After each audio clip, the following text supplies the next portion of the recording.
ഓണം വരുന്നത് കേരളത്തിലും നമ്മൾ മലയാളികൾക്കൊക്കെ ആണെങ്കിലും പൂക്കളും പൂപ്പാടങ്ങളൊക്കെ കുറച്ച് നേരത്തെ തന്നെ എത്തുന്ന സ്ഥലമാണ് ഗുണ്ടൽപേട്ടും തമിഴ്നാടും ഒക്കെ. ഇപ്പോൾ റീസെൻ്റ്ലി നമ്മൾ ഒത്തിരി വീഡിയോസിലൊക്കെ കണ്ട് അത് നേരിട്ട് കാണാൻ വേണ്ടിയിട്ടുള്ള ഒരു യാത്രയാണ് ഇന്നത്തേത്. നിലമ്പൂർ വഴി നാടുകാണി ചുരവും മുതുമല ടൈഗർ റിസർവും ബന്ദിപ്പൂർ ഫോറസ്റ്റും ഒക്കെ കടന്ന് നമ്മളിന്ന് പോകുന്നത് ഹിമവൽ ഗോപാൽ സ്വാമി ടെമ്പിളും അതുപോലെ തന്നെ ഗുണ്ടൽപേട്ടിലുള്ള മനോഹരമായിട്ടുള്ള പൂപ്പാടങ്ങളും കാണാൻ വേണ്ടിയിട്ടാണ്. അപ്പോൾ ഏർലി മോർണിംഗ് ആയിരുന്നു. കാട്ടിലൂടെയുള്ള യാത്ര നമുക്ക് എക്സ്പ്ലെയിൻ ചെയ്യാൻ പറ്റാത്തേ അത്ര അടിപൊളിയായിരുന്നു കേട്ടോ. അവിടെ എത്താനായപ്പോൾ തന്നെ നമുക്ക് ഏകദേശം ഇങ്ങനെ പൂപ്പാടങ്ങളൊക്കെ വിസിബിളായിട്ട് കാണാൻ തുടങ്ങിയിട്ടുണ്ടായിരുന്നു. പോകുന്ന വഴിക്ക് അവിടെ എന്തോ ഷൂട്ടിംഗ് ഒക്കെ നടക്കുന്നത് നമ്മൾ കണ്ടു. ഫസ്റ്റ് നമ്മൾ പ്രയോറിറ്റി കൊടുത്തത് ഹിമവൽ ഗോപാൽ സ്വാമി ടെമ്പിളിൽ പോകാന്നുള്ളതാണ്. 8:30 അവിടെ KSRTC സർവീസ് സ്റ്റാർട്ട് ചെയ്യുന്നത്. ഞങ്ങൾ കുറച്ചൊരു 8 മണിയായപ്പോൾ തന്നെ അവിടെ എത്തി. ഞങ്ങളെടുത്തൊരു ബെസ്റ്റ് ഡിസിഷൻ എന്ന് പറയുന്നത് വർക്കിംഗ് ഡേയിൽ പോകാന്നുള്ളതായിരുന്നു. കാരണം വീക്കെൻഡ്സിലൊക്കെ പോയവരുടെയൊക്കെ എക്സ്പീരിയൻസ് കേട്ടിട്ടും കുറേ വീഡിയോസൊക്കെ കണ്ടിട്ടുമാണ് നമ്മൾ വർക്കിംഗ് ഡേയിൽ പോകാന്നുള്ളത് തീരുമാനിച്ചത്. അവിടുന്ന് ബസ് കയറി നമ്മൾ പോകുന്ന വഴിക്ക് കാണുന്ന കാഴ്ചകൾ എന്ന് പറഞ്ഞിട്ടുണ്ടെങ്കിൽ നമുക്ക് എക്സ്പ്ലെയിൻ ചെയ്യാൻ പറ്റില്ല, അത്രയും ബ്യൂട്ടിഫുൾ ആയിരുന്നു. അതായത് എത്രത്തോളം വ്യാപ്തിയിലാണ് ഗുണ്ടൽപേട്ടിലുള്ള പൂപ്പാടങ്ങൾ എന്ന് നമുക്ക് ഈ യാത്രയിൽ തന്നെ മനസ്സിലാവും. കാരണം മേലെന്ന് നമ്മൾ നോക്കുമ്പോൾ പല കളർ ഷെയ്ഡുകളിലായിട്ടാണ് ആ ടോപ്പിൽ നിന്നുള്ള പാടങ്ങളുടെയൊക്കെ വ്യൂ കിട്ടുന്നത്. അപ്പം തന്നെ മനസ്സിലായി എത്രത്തോളം വലിയ ഒരു ഏരിയയിലാണ് അവിടെ പൂക്കൃഷി നടക്കുന്നത് എന്നുള്ളത് കേട്ടോ.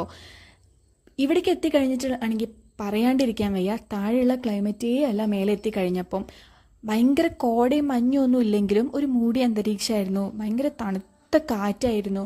നമുക്ക് അവിടെ എത്ര സമയം വേണമെങ്കിലും സ്പെൻഡ് ചെയ്യാമെന്ന് ഇങ്ങനെ തോന്നിപ്പോവും. തിരിച്ച് നമുക്ക് ഏത് KSRTCയിൽ വേണമെങ്കിലും കയറി പോവാട്ടോ.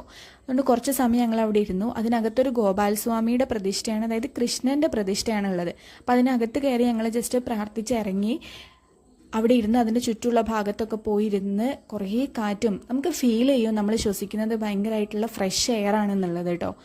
നല്ല കാറ്റുമാണ്, തണുത്ത കാറ്റ് എന്ന് പറഞ്ഞാൽ നമുക്ക് അവിടെ നിന്ന് പോരാനേ തോന്നില്ല, അത്രയും കാറ്റാണ്. അപ്പോൾ ഞങ്ങളവിടെ കുറച്ച് നേരം ഇരുന്ന് ഇങ്ങനെ സംസാരിച്ച് ആ കാറ്റും അതൊക്കെ ഒന്ന് ഫീൽ ചെയ്ത് കുറച്ച് സമയം അവിടെ ഇരുന്നിട്ടാണ് തിരിച്ചു പോകുന്നത്. പിന്നെ നമുക്ക് അധിക സമയം അവിടെ സ്പെൻഡ് ചെയ്യാനേ ഇല്ലേനു. അങ്ങനെ താഴെ എത്തി. നമ്മൾ റോഡ് സൈഡിൽ ഇങ്ങനെ ടിക്കറ്റ് വെച്ചിട്ടുള്ള പൂപ്പാടങ്ങളല്ലാണ്ട് ഉള്ളിലോട്ട് പോയിട്ടുണ്ടെങ്കിൽ ഒത്തിരി കൃഷി സ്ഥലങ്ങളുണ്ട്. അപ്പോൾ നമ്മളത് നശിപ്പിക്കാണ്ട് മാന്യമായിട്ട് അത് പോയി കാണുക എന്നുള്ളതാണ് നമ്മൾ ചെയ്യേണ്ട ഒരു ഉത്തരവാദിത്തം.